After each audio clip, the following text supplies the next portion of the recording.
know? So if I get too boring or anything, just throw something at me and I'll stop, you know? Okay. I gotta tell you, 9/11 was very much like a day like today outside, although it was a little warmer. You know, it was a beautiful day. I had just finished saying Mass in the morning. I was at St. Michael's on 4th Avenue, and my pager was vibrating. Those days we didn't have cell phones, we had pagers, and the pager simply said a plane crashed into one of the buildings of the World Trade Center. Now, I thought, like many people did when you didn't see it, you know,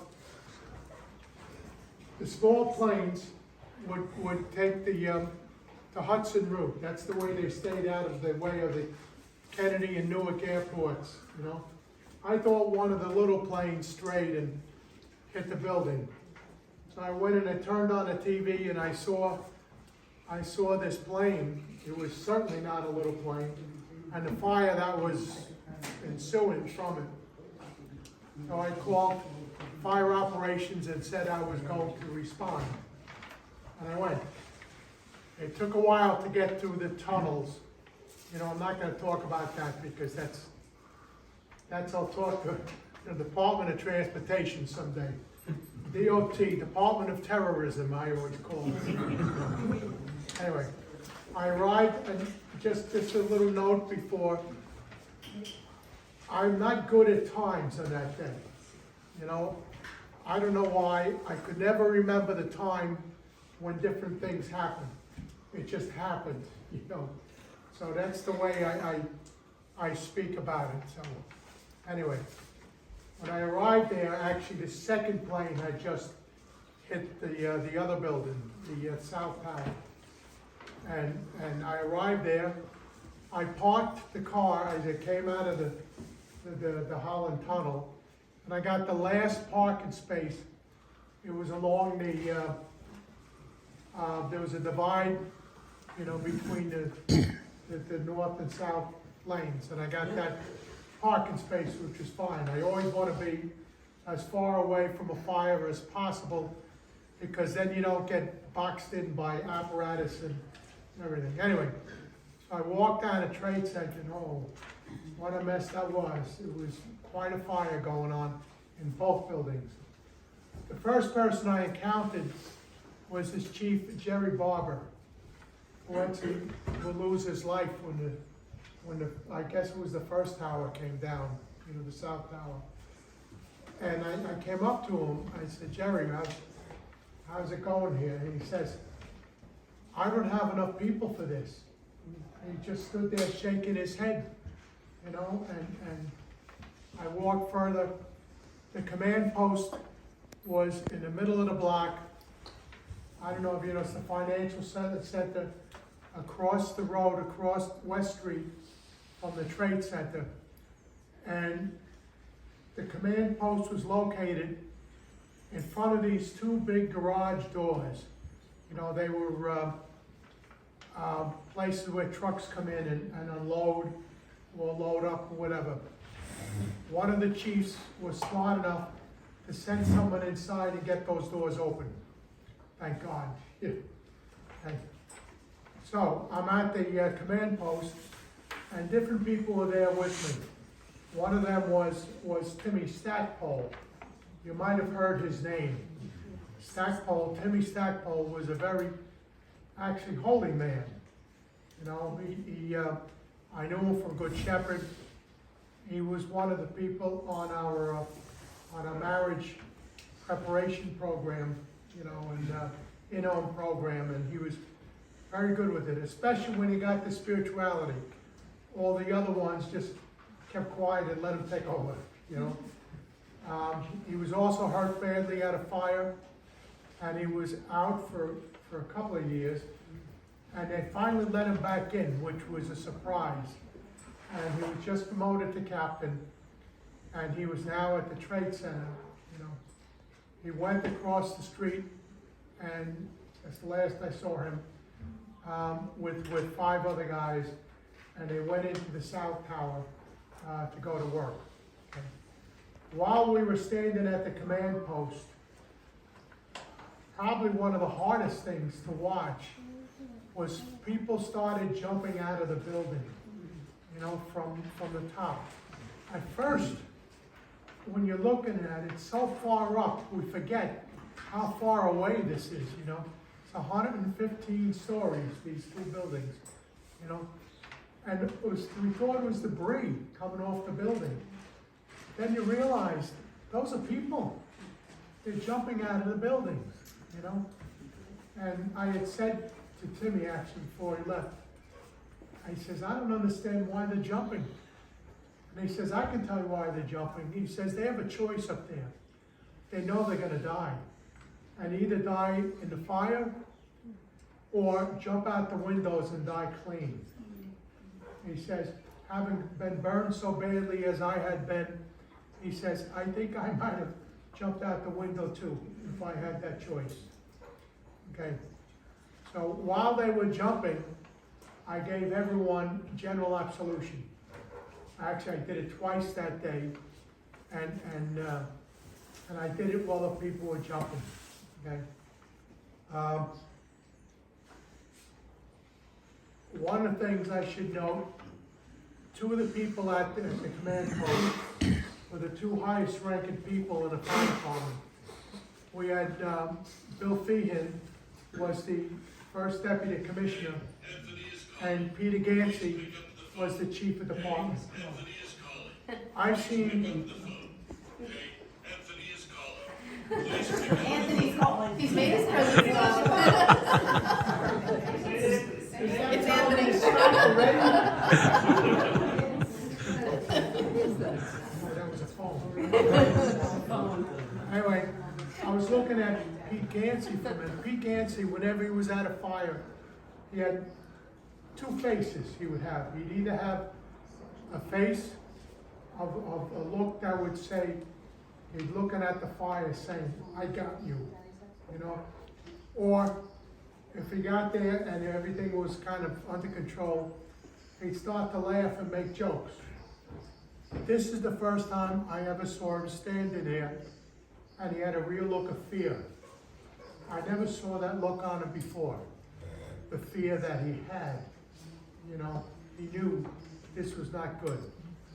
And the first tower to come down was the south tower. I gotta tell you, from us who were standing practically underneath it, we didn't know what happened. We heard, it sounded like an explosion, but it wasn't. And when you looked up, the top of the building looked like it exploded, you know? And we all ran underneath the financial center, you know? We were the last ones in because we were in the front. And remember, we ran down as far as we could get, and all this smoke and debris followed after us. You know, oh, you couldn't see your hand in front of you. So I was next to Bill Feehan, and he said, come on, let's get out of here. And we turned around and went back up until we found the street. We couldn't even find the sidewalk. It was so much smoke, so much everything, and we still didn't know what happened. Pete Gansey came out another way, and he started yelling for everyone to move up to Chambers Street. We were going to move the command post to Chambers Street. I had said to Pete, I think I should stay here because I might be needed here. And he said, no, go up to Chambers Street. If we need you, we'll call you. So go, and if you find any stragglers, take them with you. So we started down the street, and we heard the same noise from the North Tower. So we turned, the group I was with, and we just started running towards the river, the Hudson River, you know? And because again, we didn't know what was happening. And more dust and more crap was coming down. When we were running, I should say, this is a couple of amusing stories, I guess. All of a sudden, a police officer is running next to me. And he said to me, "Father, can I go to confession?" And I said to him, "This is an act of war, right?" And he says, "Yes." And he says, "Well, I'm giving everyone general absolution." So I did it the second time. I gave general absolution. And I met this guy later on. He wasn't just an ordinary, police officer. He was at that time, it was an assistant inspector, whatever they called him, And I met him later on, he was an inspector, And we went out to lunch and shared our memories of the day, because he wasn't sure what was true or not, So we sat, we had a long discussion. We got to Chambers Street, and the first thing we were asking, well, who's in charge now? And finally we saw Chief Nigro coming down another block. He walked around the long way around, and he took over being in charge. We didn't know where Gansey was or Feehan was. But as we were standing there, we actually saw the smoke and the cloud, start to come down. I remember standing there with other people saying, "Well, where are the buildings? The buildings aren't there anymore." If you were at home watching it, you had a better view of it than we did, But the towers had come down, and we started now walking back to the site of the towers. While I was walking, a firefighter came up to me and told me that Michael Judge was killed. And he handed me Michael's helmet. So I was carrying the helmet. I didn't know what happened to Michael. Ultimately, what it was is he had a heart attack. And he fell as they were leaving the North Tower to go up this escalator, which wasn't working. And he died there from a heart attack.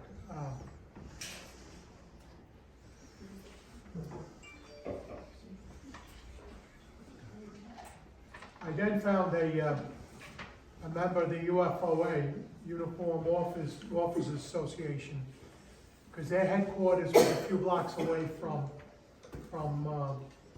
the Trade Center. And I said, "Are you going back to your office?" He says, "Yes." So I handed him the helmet. I said, "You take this helmet, it's Michael Judge's, lock it in a closet. Don't give it to anybody, We'll let you know what to do with it when we figure out what we're gonna do with it." All right. Also, when we got down to Trade Center, we learned that Bill Feehan and Pete Gansey had also been killed. I'm not gonna tell you how. That was not a pleasant way to go, but they died. All right. Most of the day, the rest of the day for me, there was a couple of things coming up. I spent a lot of time with people coming. We had fathers, we had brothers, we had friends, and they'd come up to me. And some of them I knew, like Jimmy Boyle was the president of the UFA, Uniform Firefighters Association, for a number of years. He was no longer, but his son was on the job. And he came up to me and said, "Have you seen my son?" I said, "No." He said, "You know where he's working?" I said, "I don't know." And the board got wrecked. So we didn't know where anyone was working, And he says, "Well, I'm gonna keep looking for him." Right? And I had other friends of mine, the Ginley boys, I call them. I had married all of them. There were 5 Ginley brothers. I married all of them. I baptized all their kids.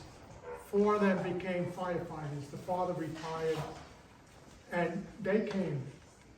And they said to me, "Have you seen John?" John was one of the brothers, the oldest. And no, I haven't seen him either. Said, "Same question, do you know where he was working?" "I don't know that either, And they eventually recovered his body. That was about 2 months later, but they found his body. you know, and they were doing the digging, you know. A lot of that took place. A lot of family members came and dug along with the firefighters, along with the construction people, looking for family members. And that was a tough thing to do. At one point, I went to St. Peter's Church because they told me they brought Michael Judge's body to St. Peter's. And they did. They had him lying in front of the altar, almost like a wake, you know, and they had put a stole on him, and that's where he was. So I prayed there a couple of minutes, and I went out to Broadway, because I know that this Dr. Kelly, who was the head of the medical division of the fire department, had set up an emergency room in the lobby of a building. She and a firefighter and a police officer kind of broke into a Dwayne Reed's, you know, drugstore and took all their first aid supplies and opened up this, and it really wasn't needed. You know, either you were seriously hurt or dead, but there was not too many people with mild injuries at this, you know. And she said to me, "Did you see Michael Judge?" And I said, "I did." I said, "Two of the people from the friary came down. They said they wanted to take his body up to the friary." And she said, "You can't touch him. You know, he's a victim of a crime. He has to be released by the medical examiner. So do not take him out of the church. Leave him where he is." They said, "No, we're gonna take him." So she went out and grabbed an ambulance crew and said, "Go up to St. Peter's, take Michael Judge out of there and take him anywhere but the friary." They made a bad mistake. They took him to the firehouse across the street from the friary. And in there, they took a bed down, they put him on the bed. Again, all day, it was like a wake going on. I won't tell you the result of it, but it's and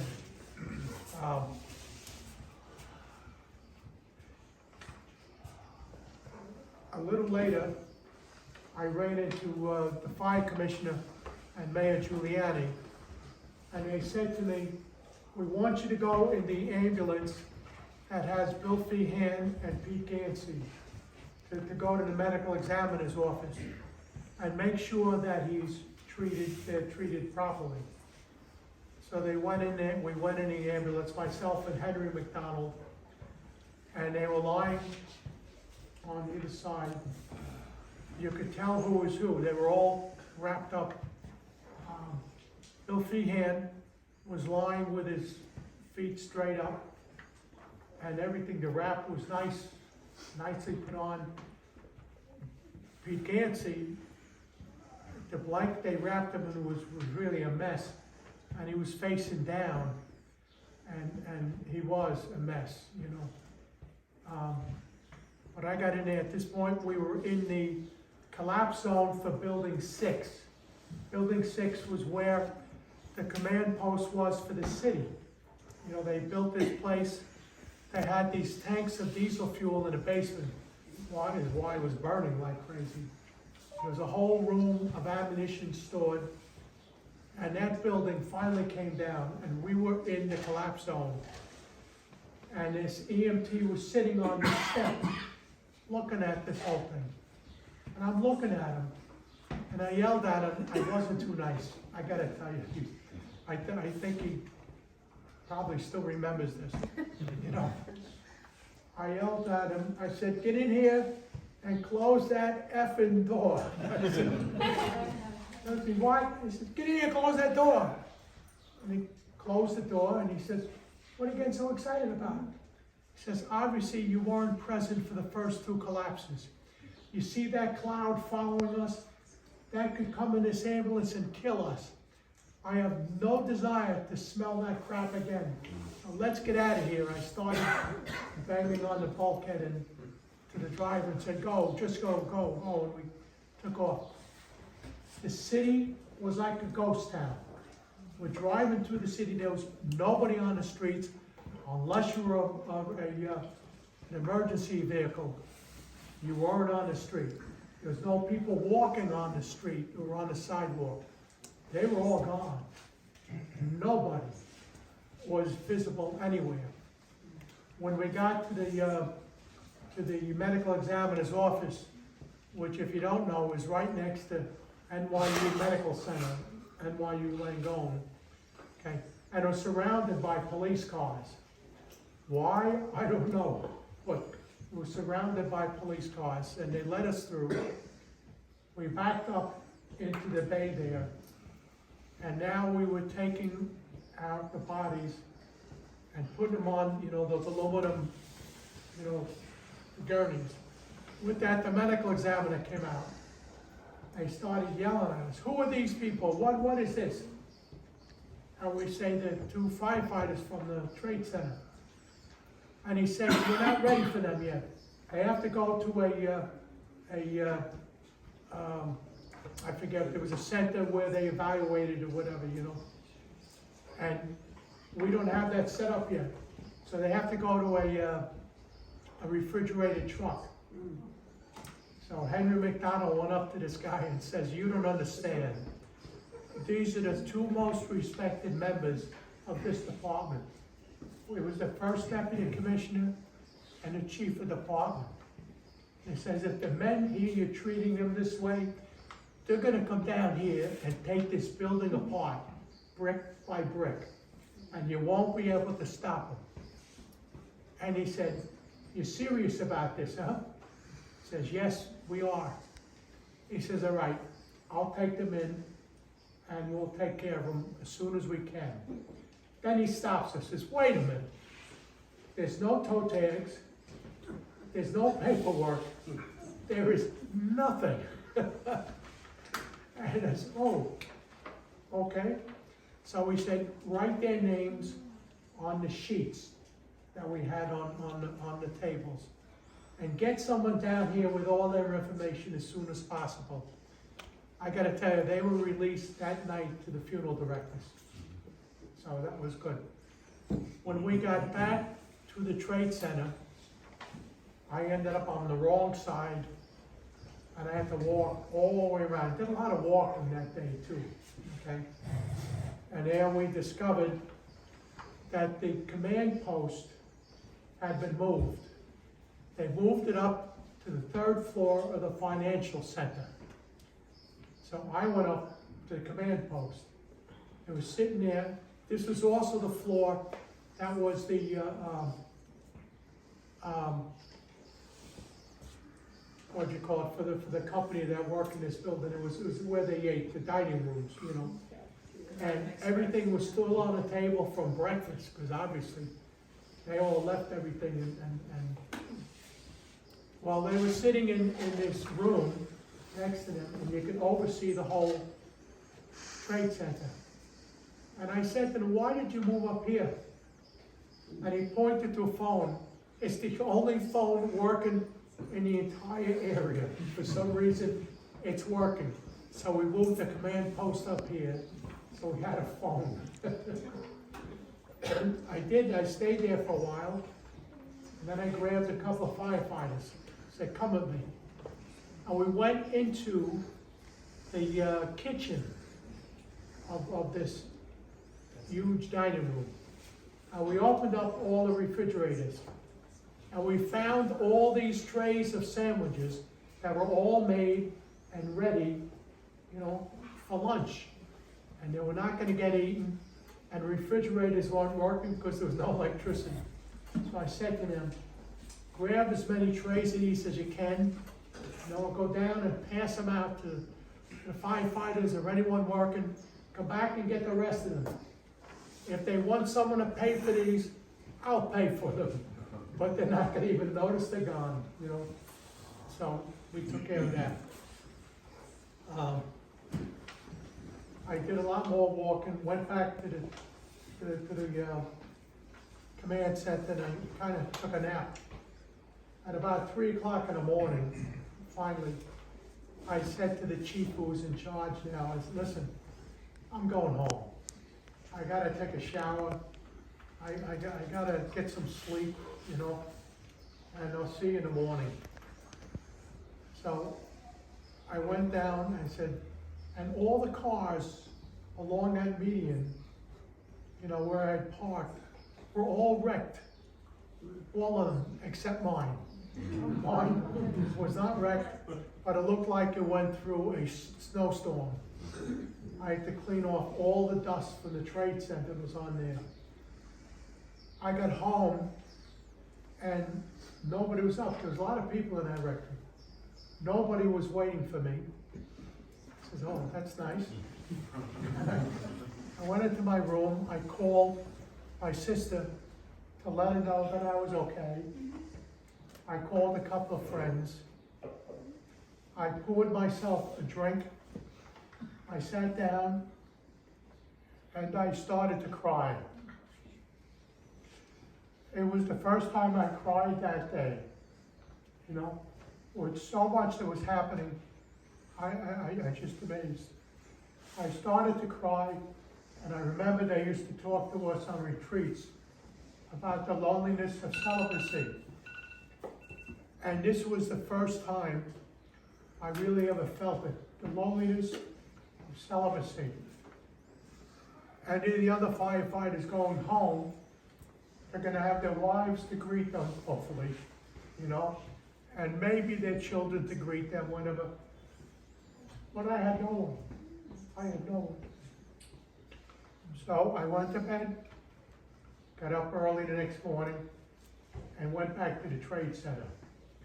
Incidentally, the custodians finished washing my car, so that was good. So I went back to the trade center, okay? That was really the day of 9/11. There was a few other things I just want to mention. I thought some of them are amusing, some of them are important to me. On Wednesday, I got home, it was about 6:30 at night. And about 7:30, I got a phone call. It was from one of the sisters of the Most Precious Blood Monastery. You know, it's on Fort Hamilton Parkway. I used to say Mass there when Monsignor Riley would go on his trips. He was in charge of the abortion thing in the Diocese of Brooklyn. And he would go all over the world and talk and start different groups. So a group of us would say Mass for him in the morning. So I got to know these sisters. So she called and said to me that the day before, on Tuesday, there was a nurse from a nearby hospital down there in South New York, you know, the lower Manhattan, who was working in one of the emergency rooms around the thing. And she heard that a chaplain got killed. And the only chaplain she knew was me, because of Monsignor Riley, you know. So she went back to the hospital, their phones worked. She called Riley and told him that I was killed. So he went back to the monastery at lunchtime, told the sisters that I was dead. And she said, we spent the day after lunch in front of the Blessed Sacrament, you know, from lunch till dinner, praying for you. Up in the infirmary, you know, where the sisters were that were sick, he put a big sign telling them to offer their sufferings for me, you know, since I had died, okay? And then the next morning, Riley said Mass for me and gave a great homily in my honor. So I said to him, thank the sisters for all their prayers. Tell them to keep doing it because I still need them. Tell the sisters in the infirmary, offer up their sufferings worked. I got better. And tell Riley to take that homily, stick it in his pocket, he may still need it. Right. On Thursday of that week, I was called to headquarters, and I was at a meeting, and they passed out this stack of papers to all of us and had a list of names. At that point, they thought we had lost over 500 firefighters. We didn't. But we still didn't know, because a lot of people got on the fire trucks that weren't working. You know, a lot of guys just showed up and went to work, you know, so they did not know actually who was working, you know, at the trade center. Even those who were supposed to be working, a lot of the companies, you didn't know who was working, because there were two places where there was, they call it a riding list, all right? And one riding list was always in the officer's pocket, okay? And the other riding list was kept in the glove compartment of the apparatus. Well, a lot of those lieutenants got killed, you know, and they were missing. And a lot of these rigs were buried and were crushed. And you couldn't find a riding list, you know, so they didn't know who was working. It was a very difficult time. So they went by the firehouses. Who has come back? Call everyone, who's missing? And so we had these lists and said, go through the list. If you find people that don't belong on the list, circle them and let us know. So I started down the list and I raised my hand, and he says, who'd you find? I said, me. I said, you can cross me off. Take my word for it. Okay. Problem was, they didn't know who to call, so they put me on the list, you know. Anyway, so we did narrow it down that day to the present number, 343. We lost 343 members that day. Or as Rabbi Fantastic said, you know, at one of the prayer services, he says, we did not lose 343. We lost one member 343 times. Because each one was a separate human being. Each one was a member of the department. And each one was to be treated with the proper respect. And so, after that, I spent a lot of time, at least a week or so, a week or two. We were going on these boats. We take family members with us, and we take them to the trade center. We go into this cove, which is nearby, and we walk them to the corner of Liberty and West Street. And there were firefighters to answer their questions. And the questions were always the same. Well, where was the North Tower? Where was the South Tower? Where was the hotel? And they would say, they told us at the firehouse working in the North Tower. Where is it? You know, because you couldn't distinguish. You wish, you know. And they would point out.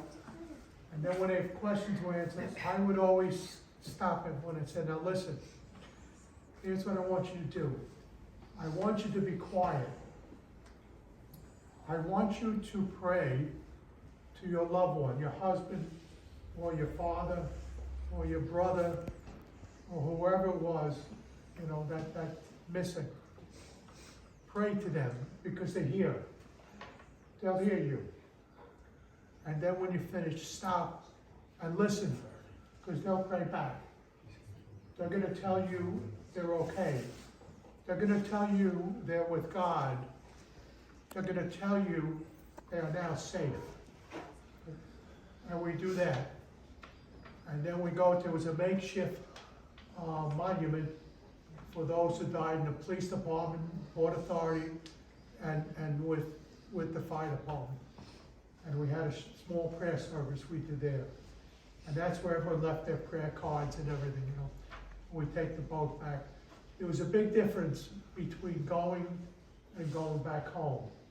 Everyone was quiet, going home.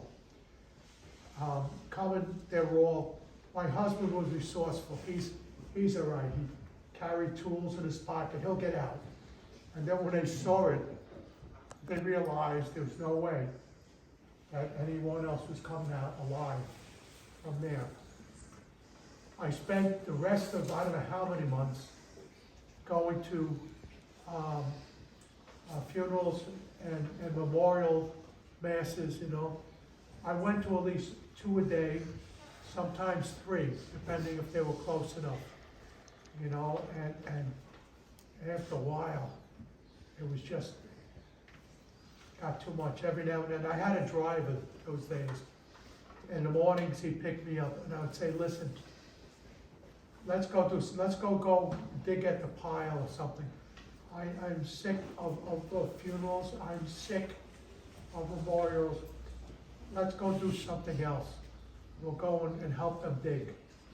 So we'd go to the trade center, and we'd do a little work and whatever, all right. I thought when we buried the last one, it was finished. I thought it was all over. That's it.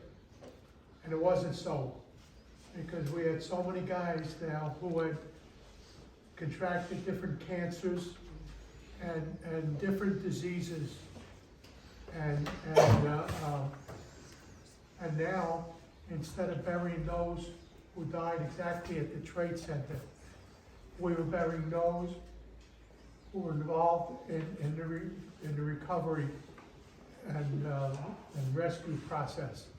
Because breathing and all that stuff really did damage. We are close to 343 who died from cancer, whatever. I think that may happen before September, but I'm not sure. I bring that up because this is the last thing I'm going to say, actually. Last January, I was having a problem with my stomach or whatever, and I went to the doctors, the whole thing, and he did different things. We tried different medications, and I went back again. And he says, you know, maybe it's time we send you for a scan. So we went to, I went for the scan, and I did say to him, you know, I've been burying all these people who have all these cancers. You're sending me for a scan. He says, I'm afraid I'm about to become one of them. And sure enough, when we did the scan at NYU, I went home then, they send you the results of the test. They call it my chart. I got the results before the doctor did. And the first paragraph said I had pancreatic cancer. So it did. I became one of them. And so for the last 2 years, I've been going every other week for chemo treatments. And it's pretty much under control at the moment, but they don't know, you know, if it's going to start up again or what. So I want to thank you for listening to my ramblings and pray for me. You know, one of the things I learned from this experience, I learned how to cope a lot better with people who have cancer. I've gone to people's homes, you know, firefighters, and there were moments where they were angry and they were frustrated, you know, because I get that way too, and I understand them, and it's a lot easier for them and a lot easier for me. I prayed for them every day, and I asked them to pray for me. I went to Lourdes in February, actually March, and I wanted to take the baths. I told my oncologist, I want to put you out of business. But you couldn't take the baths. They close them in February, March, I didn't know that. But they do a water ritual, and I did the water ritual. And what they do is you stand in a place where the baths are, but they first ask you to pray to the Blessed Mother of what you're looking for. And I did. And then the aide will come back and say, now, you probably have a prayer list, you know, pray for them, especially those who need a cure, and the Blessed Mother can help out. And we did that. Then they came back with the water, and you'd have to hold your hands up, and they said, for 3 times, we're gonna pour the water. They put water in your hands, and he'd say, now wash your hands. And you washed your hands with the Lord's water. And he said, wash your face. And washed my face. And then the 3rd time, poured the water in the hands, said, now drink the water. And drink the water. Those are to mimic the 3 times, the 3 things that Bernadette was asked to do when the water first appeared, when, you know, with Mary. So that's why they do the 3 things. And I certainly wasn't cured as I thought I would be, but I'm cured in the sense of my attitude and my beliefs. And, I am going back in July, incidentally. My plan is I'm gonna spend a week at Lord's. My sister lives in France, so I go there a lot. I'm gonna spend a week in Lord's. I'm gonna spend my retreat there, and I will take the baths, you know, because they'll be open by then, I hope. And, I've sent an email to Lord's, to the volunteer office, and it says, while I'm there, I'd like to volunteer. I can't push wheelchairs or gurneys, but I can say Mass in English. There's an English center there. I can say Mass in English. I can lead the rosary in English. I can hear confessions, you know, and I can counsel. So I'm willing, if you wish, I'm willing to volunteer during that week. So it will be retreat week and whatever they ask me to do. So, that's it.